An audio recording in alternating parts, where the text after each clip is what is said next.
one. Miss any part of the show? Every moment of every show is available in podcast form by searching Hans and Scotty on your favorite podcasting platform or online at KSLSports.com. This is Hans Olsen and Scotty G on 97.5, the KSL Sports Zone.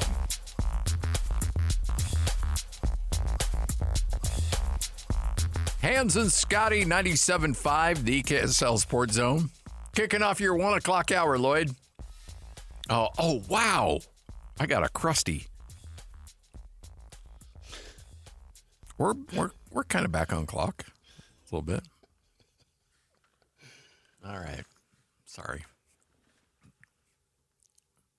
Your disapproving look is, you've really honed in on that. I don't know if that's the parent in you or what, but you're like, I'm told it's the parent in me. it must be because you've Which I'm really trying to be better about not looking so disappointed. you've really excelled in that look. But of if like, people are going to continually disappoint me, I might as well just give them the look. so you're saying that we disappointed you that last segment? Okay, there's the look. All right, fair enough. All right, coming up here in about 12 minutes from now, we'll have the good, the bad, the ugly as we officially kick off the 1 o'clock hour. Going over some of these Jazz numbers, it's crazy to look at the history of the draft picks, Yeah. the hits, and there's a lot of misses in there too. Yeah, would you consider Trey Burke a hit or a miss? Oh, a total miss. Considering what was available. What draft was that? The 2013? That was a 2013 draft. Trey Burke in the 2000. They took him at number 9. Traded up to get him. Yeah, they did trade up to get him. C.J. McCollum went one pick behind him at number 10. Steven Adams went at number 12. Kelly Olynyk went at 13. And some guy named Giannis went at 15. Dang. Dennis Schroeder went at 17. So, yeah. I remember being really high on Schroeder. And I remember Schroeder was heavily considered to be in that 9 spot. Yeah, remember Rudy Gobert went 27th in that draft. Yeah, Trey Burke. So you call him a miss. We just went through his career. 11 seasons played. Last season was 21-20. So sorry, that's not Trey. That's Ennis. 21-22 with Dallas. 11 seasons played. I mean, And solid backup player, Solid backup. but not a guy you want at 9 overall and using trade assets to get him. By the way, your plane buddy, I think this was the guy that you shared a plane ride with, Jeff Withey. Yeah. He went 39th in that draft. Second round. Gosh. Yeah. Yeah, that's funny that you bring that up because he was in first class and somebody riding with him was back in coach. Yeah, and not particularly pleased about it. Yeah, and well known at the time because I can't remember. There was something. She was well known for something. Yeah. But just taking a look at what these current draft picks are doing, Bryce Sensabaugh sits at 7. Well, sorry, Bryce Sensabaugh in his rookie season, 7.5 points, 3.2 rebounds, 1.7 assists at 39%. That puts him very square in there. I'll just draw a comparison, okay? So Bryce at 7.5 points, go to Alec Burks as the number 12 pick. Was he out of Colorado, wasn't he? Yeah. Played 59 games his rookie season. He was at 7.2 points. Bryce is at 7.5. He was at 2.2 rebounds. Bryce is at 3.2. He was at 0.9 assists. Bryce was 1.7 assists. And he shot 42.9% from the field. Bryce shot 39% from the field.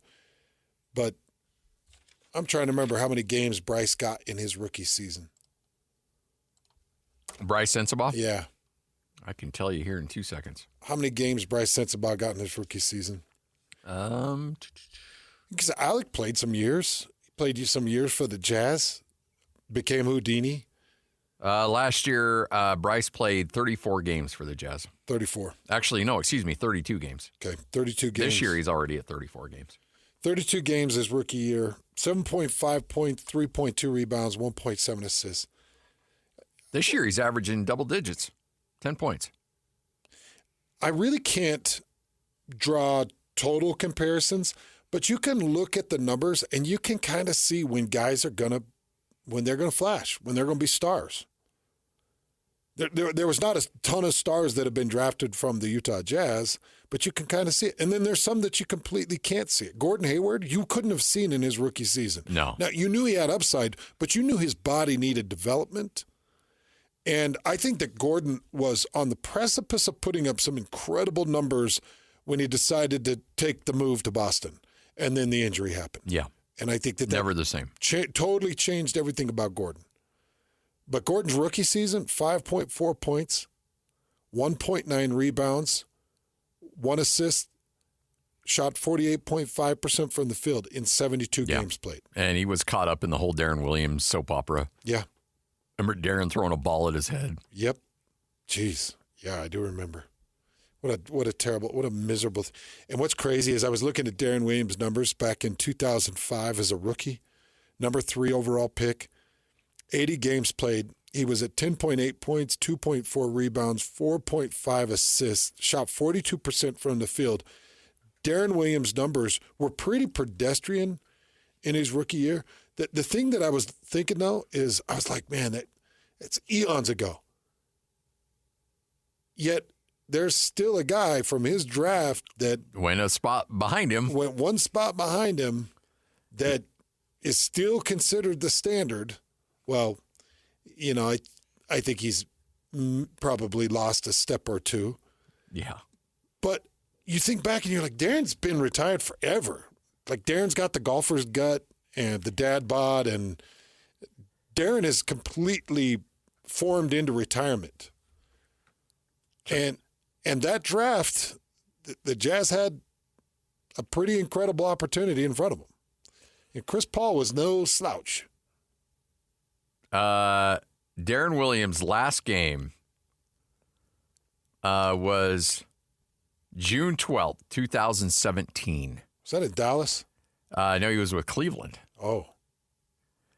And so he went Brooklyn? He went Brooklyn? Let's see here. Hold on. Because I remember he was part of the Prokhorov. Utah, and then he got traded to New Jersey / Brooklyn, then Dallas, and then finished his career in Cleveland. In Cleveland.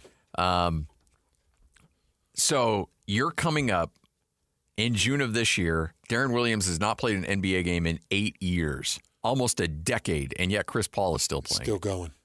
Now, I don't know if Chris Paul will play again after this year, but, I mean, that's amazing to think about. Chris Paul has steadily hunted that championship, that elusive championship ring. Yeah. Got himself to a championship. Oh, yeah. But that's where it ended. Pull it off. Yeah. All right, 125, Hans and Scotty coming up next. The good, the bad, and the ugly. It's all straight ahead right here on The Zone. Right on time. Ladies and gentlemen, may I present... This is JJ and Alex. So Ohio State's not an A+, by the way. They're the national champions. They didn't get an A+. Don't you just automatically give an A+ to the team that wins the national championship? You know, it's funny. You talked about grading on a curve, and you talk about that kid in the classroom that didn't take it very serious, but still ended up getting 100% on the test. Yeah. But you know they were even better than that. Ohio State fans wanted Ryan Day fired a month ago, and I'm supposed to sit here and say that they deserve an A? They won the national championship, and you can say they underachieved this year. You are speaking insane right now. Once they actually had to get serious, they absolutely crushed everybody in the playoffs. You won the national championship. Why did that team not play like that against Michigan? And so you don't give them an A+ because they lost? No! Because they don't deserve it. They didn't earn it. National champion. Yeah, but I expected more out of you. What do you mean expected more out of them? 14 and what? What did Michigan do last year? You are the guy who Michigan went 15-0 last year. Catch JJ and Alex afternoons from 3 to 6. Presented by G2G Bars on 97.5, the KSL Sports Zone. Hi, Susan. It's time to saddle up and talk about the winners and the losers. This is the good, the bad, and the ugly. Now, here's the good.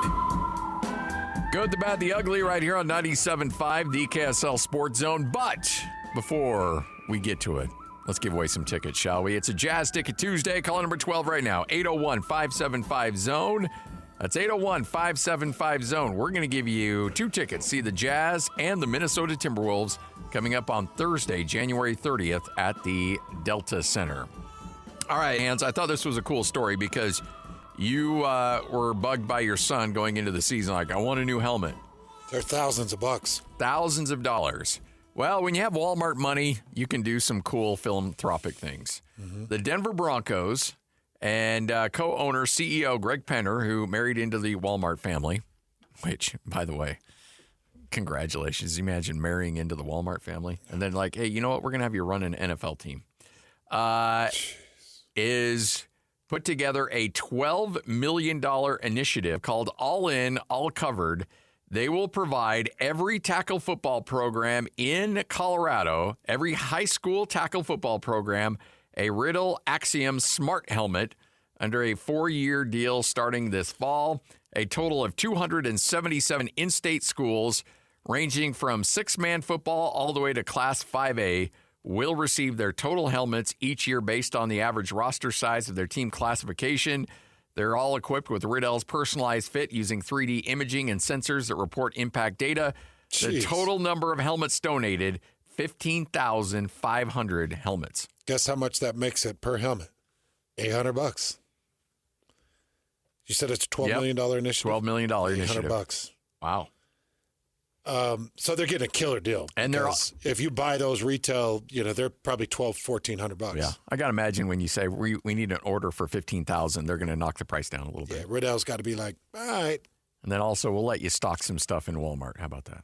Yeah, that's what can you say? And apparently they are including the software. That apparently there's computer software that will link up to each one of these helmets and say, okay, this guy took this impact and all the analytics that go along with it, too. Scotty, you think back to our helmet fittings when we were in 8th grade. Oh, my goodness. And what's crazy is when I would talk to Merlin Olsen, my uncle, or Phil, or those guys, Orrin, and they're like, well, when we were little, our helmet fittings. But my helmet fitting, I wore water packs. Yeah. And I had a 2-bar helmet. Yep. That's how long I've been playing this stupid game. I remember when I got into high school and we got the nicer helmets and they had these little gel packs in them. Not water, but it was gel packs. Yeah. But even then, that thing was complete trash compared to what these kids are playing with now. I told you my stupid water packs moment, right? I thought that you freeze them so that it keps your head cold.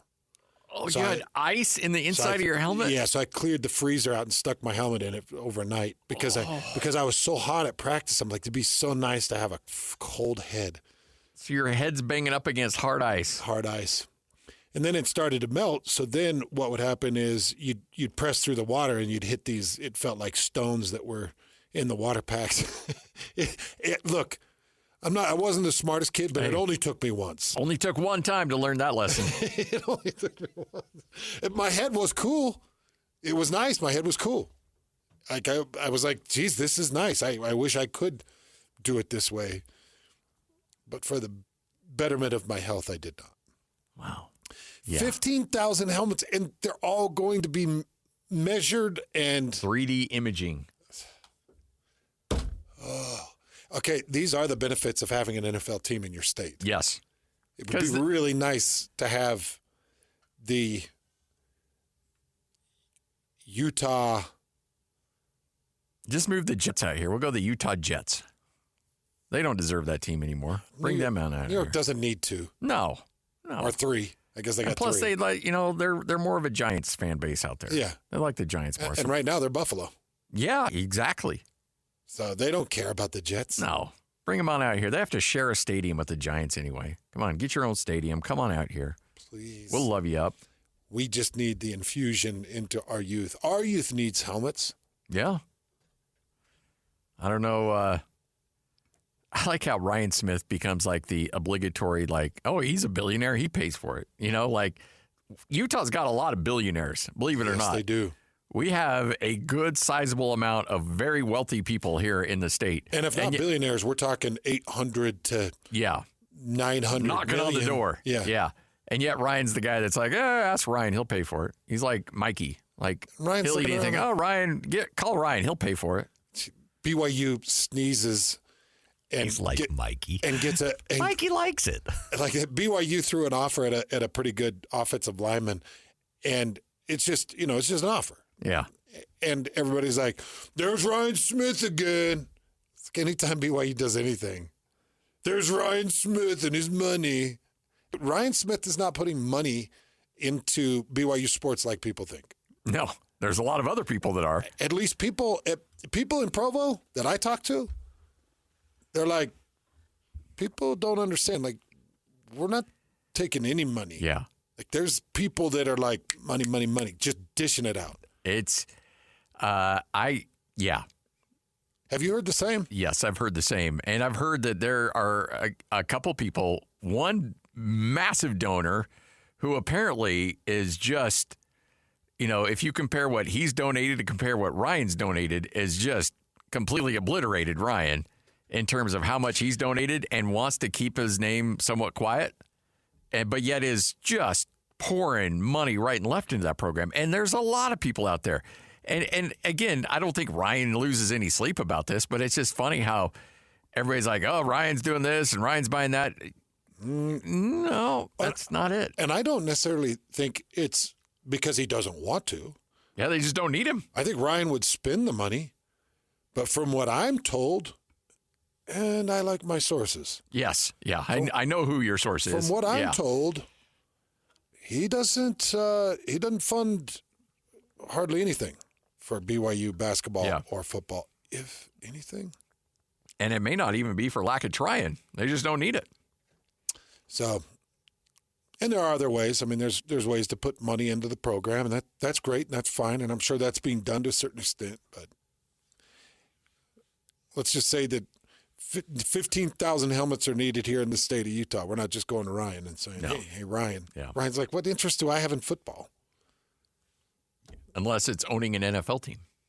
Now, if me buying 15,000 helmets gets me in good grace of the NFL. Then let's go. Let's buy them up. What would we do? Where would we drop that stadium? Could we get rid of that nasty, ugly refinery at the Point? Your house would overlook a stadium. Oh, I would love that. Yes. So this is what you'd see from your back porch: NFL Stadium in the Great Salt Lake. Please, if there is a big man upstairs, let that happen for me and my home value. Well, I just want it to happen because I hate that refinery. I hate it too. Absolutely. And Woods Cross has got to be every morning when I drive in, I see all the smoke going up.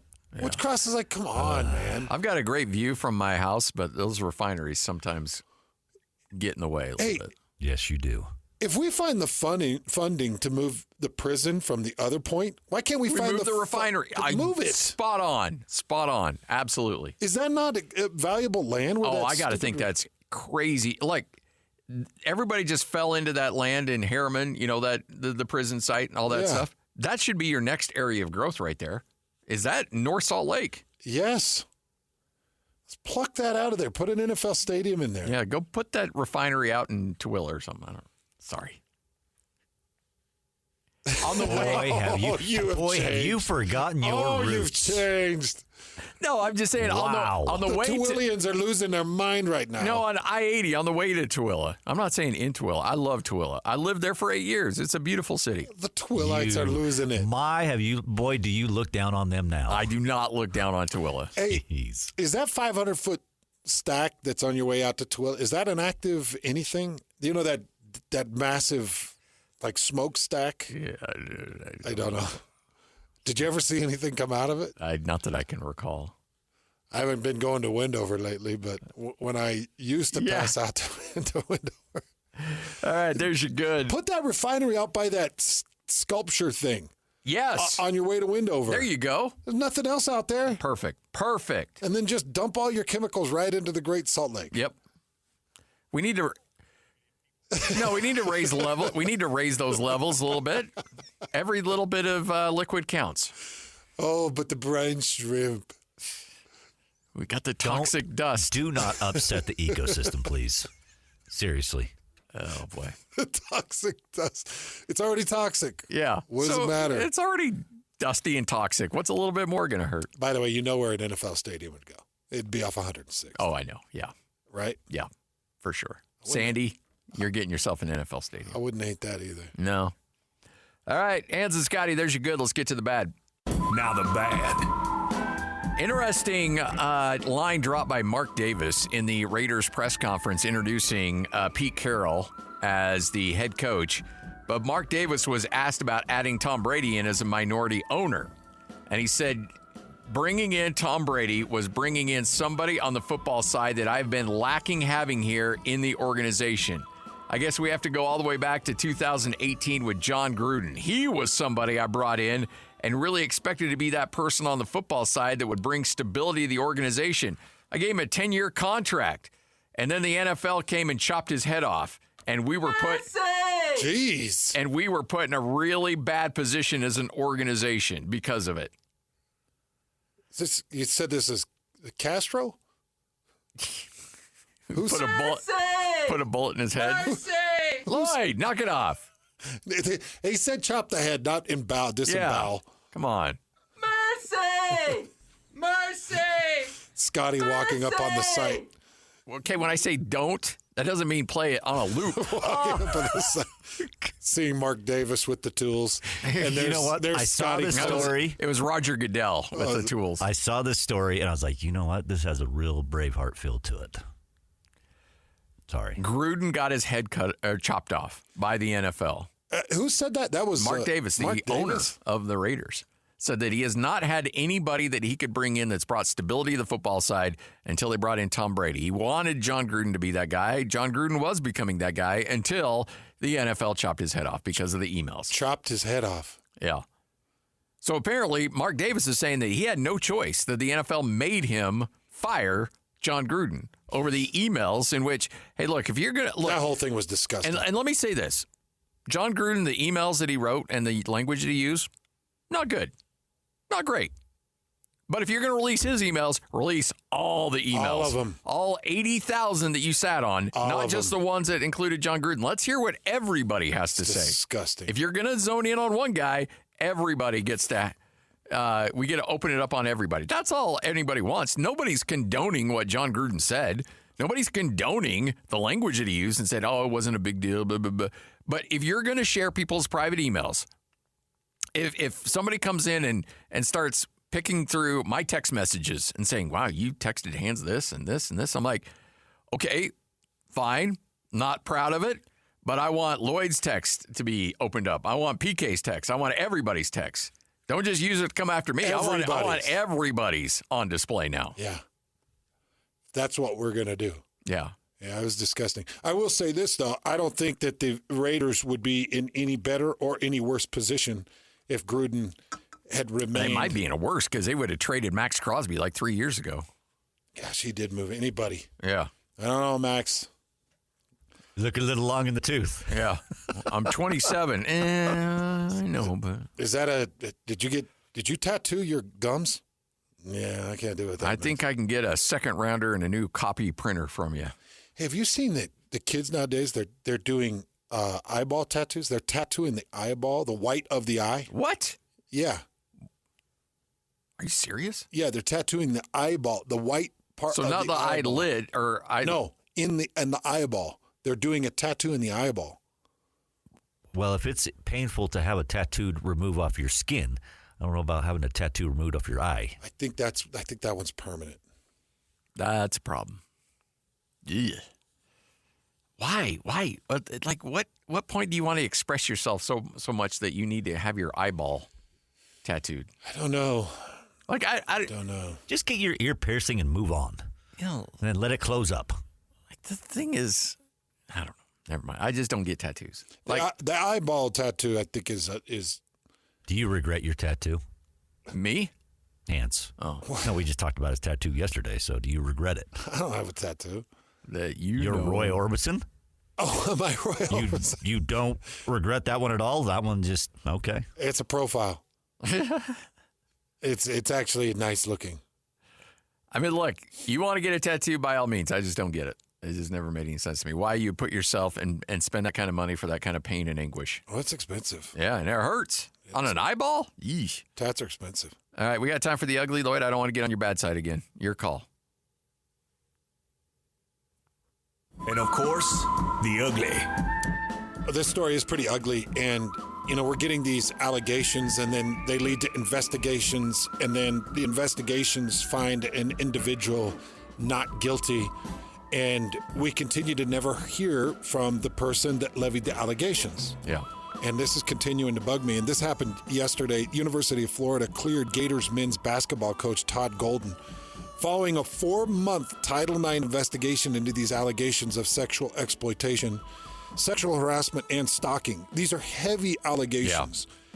And the allegations were that he was sending videos to this individual, nude videos and those types of things, and it was unwanted. They've run the investigation. They've cleared his name.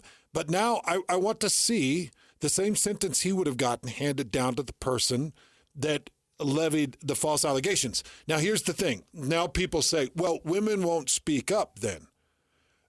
Because what if he was guilty, but they just didn't have the proof? Now she's serving a sentence that for doing nothing except for being a victim. Well, the problem is there are those that get found guilty that didn't do it that are serving sentences too. It's just we have to be able, if we're finding these investigations and we're finding that these allegations are false, we have to criminalize them. You got to curtail these false allegations. You've got to find a way. They're getting too rampant. And it's getting scary for players and coaches. It's getting scary for women. Women are getting, it tears their ability to have credibility away from them. Now they start thinking, geez, there were 4 false allegations and people are they're going to accuse me of false allegations. And it tears their credibility away. Yes. You got to find a way to stop this crap. This guy might be guilty, and maybe he did a better job of hiding it. But the investigation, and you do need to do not just a Title IX. I want a full criminal investigation. Yeah. Well, and I think that's important to note here is that this was not the athletic department doing this investigation. The Title IX office is an arm of the Department of Justice. Right. And so they have, in fact, they want to. They want to blow this thing open. They want to find the proof. If there was any shred of any truth to this, they would have found it. And so when the Title IX office clears you, who are very ambitious and very aggressive and very, very detailed in their investigations, when they're like, no, nothing here, then there was nothing there. Now, if it was like the athletic director said, I talked to the people involved and I got the sense nothing's there, so we're moving on from that.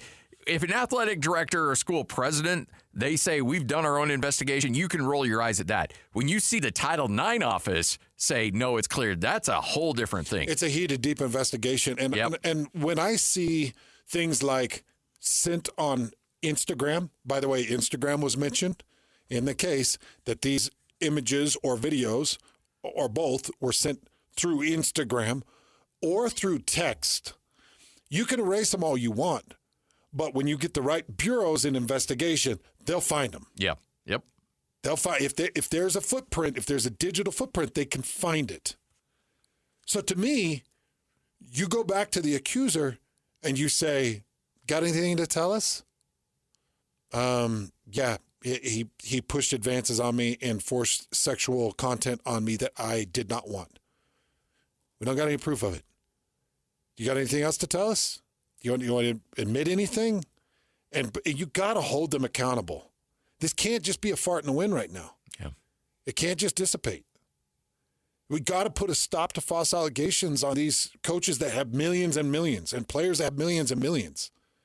People say, well, why would anybody do that? Well, I can give you quite a few million reasons. Yeah.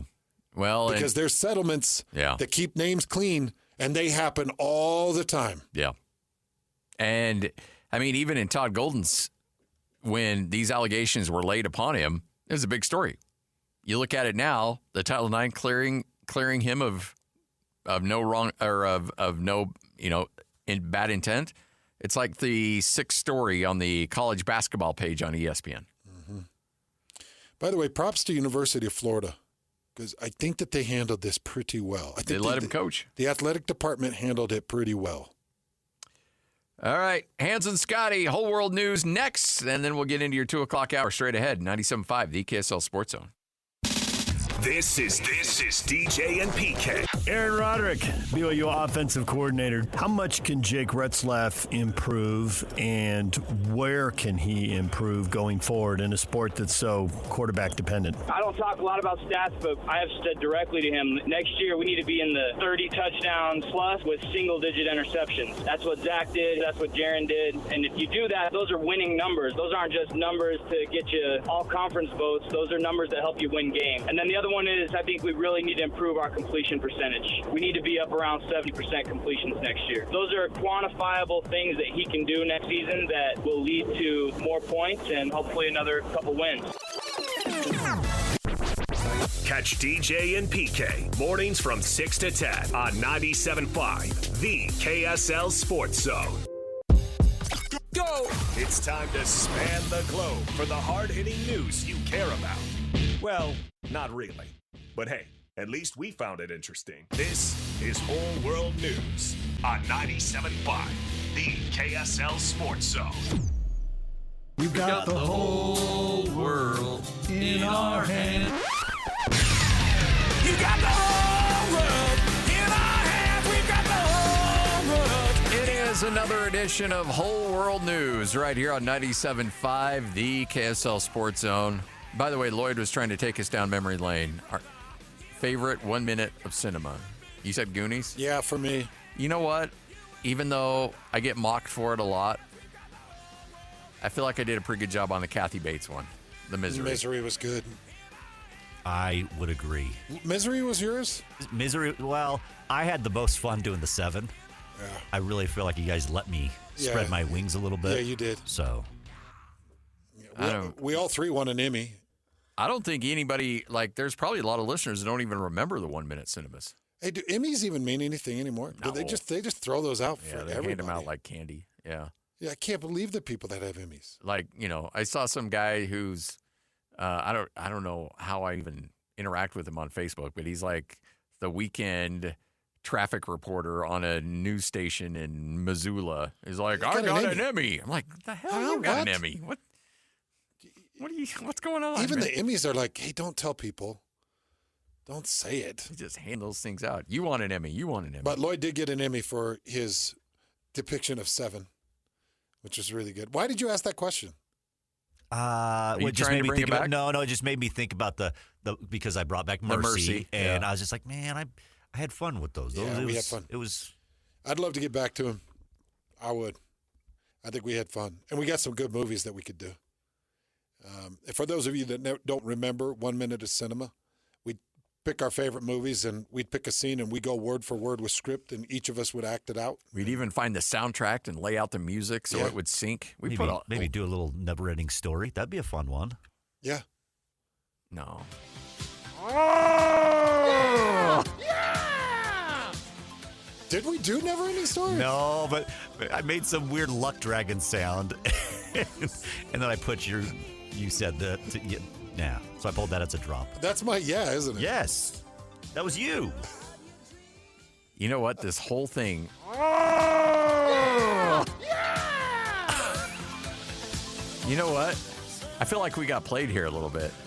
No, I promise you, I was not playing you. I've had this wait. I know. I think you're like.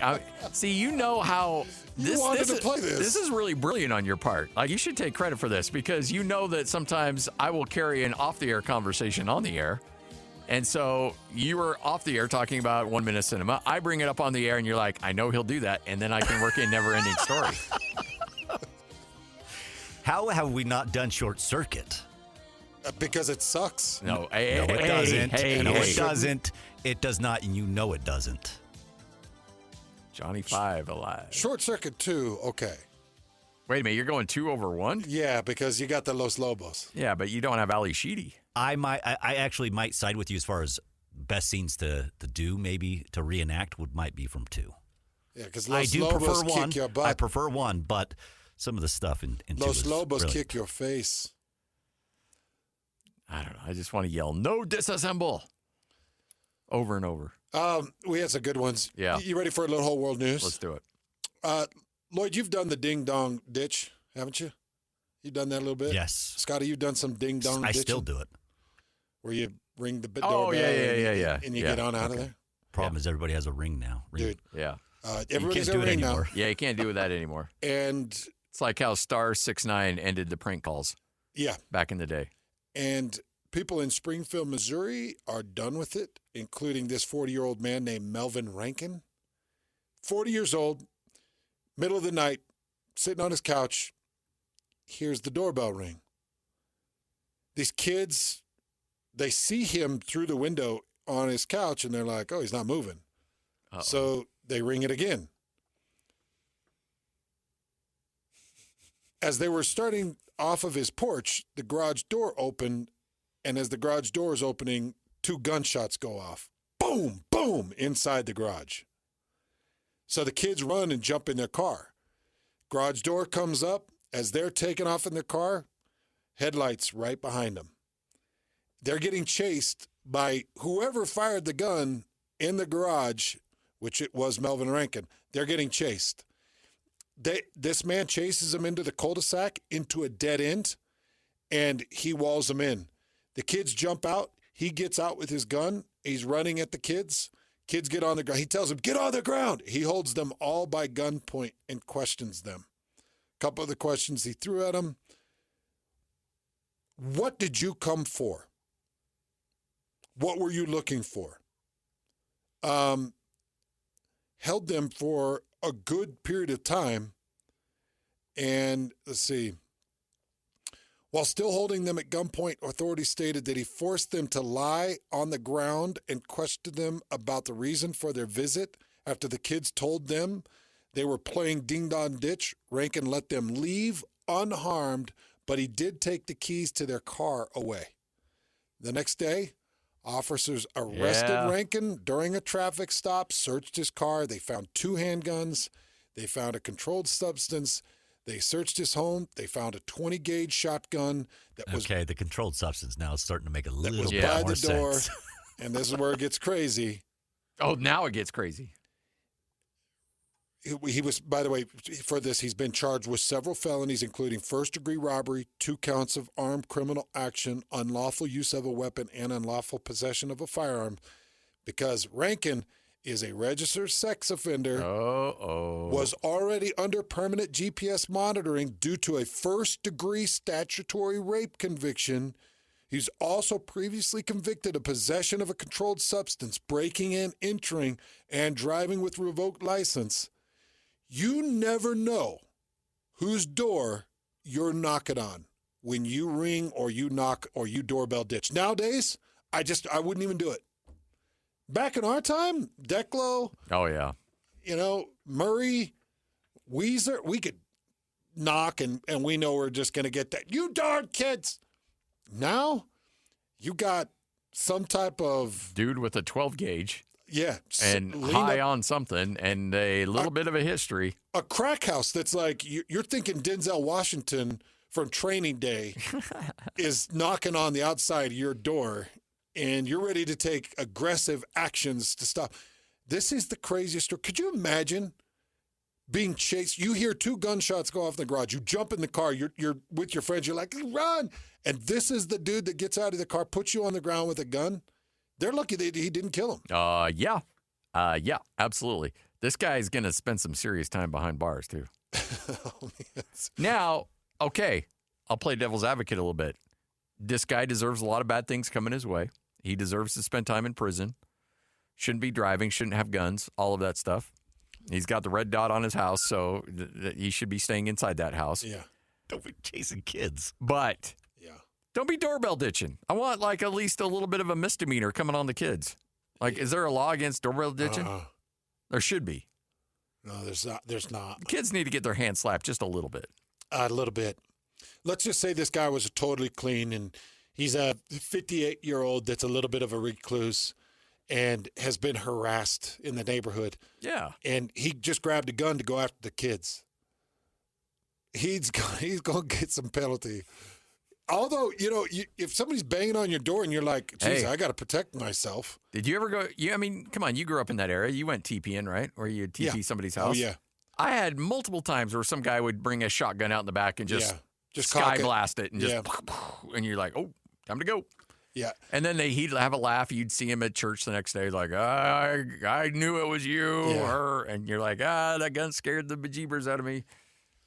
And then we all have a good laugh. There's at least 10 houses in Minden, Utah that I did TP. Minden is where we'd go.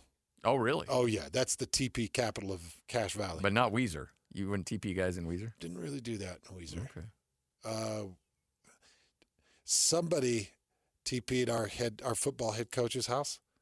I got blamed for it, and I was run until almost death. And I didn't have any. I had